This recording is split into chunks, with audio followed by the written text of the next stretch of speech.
Welcome to நம் சமையல். இன்னைக்கு பார்க்க போகிறது வேக வச்ச முட்டை மசாலா. அது எப்படி செய்யலான்னு பார்க்கலாம் வாங்க. 2 கரண்டி கடலை எண்ணெய் ஊற்றுறேன். 1/4 ஸ்பூன் கடுகு, 2 ஸ்பூன் கடலைப்பருப்பு, 5 வெங்காயம் கட் பண்ணி வச்சுருக்கேன் நீட்ட வாக்கில். அதே இதில் போட்டுடலாம். கல்லுப்பு போடுறேன்.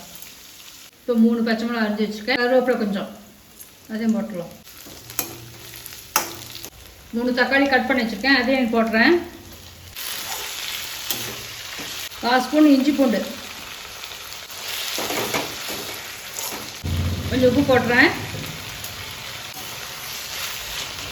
1/4 ஸ்பூன் மஞ்சத்தூள், 1 ஸ்பூன் கொத்தமல்லி தூள், 1 ஸ்பூன் மிளகாத்தூள் நல்லா தொலைவிட்டு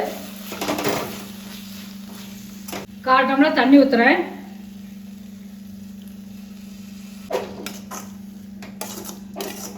ஒரு 1/4 டம்ளர் தண்ணி அப்படியே ஊற்றுறேன். 6 முட்டையை வேக வச்சு கட் பண்ணி வச்சுருக்கேன், அது இதில் போட்டுறேன்.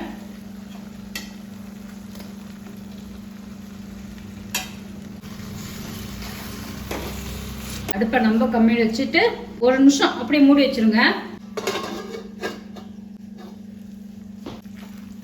1 நிமிஷம் ஆயிடுச்சு. நல்லா கலரி விட்டு 1/4 ஸ்பூன் மிளகுத்தூள் போட்டு இறக்கிடுங்க. வேக வச்ச முட்டை மசாலா ரெடி.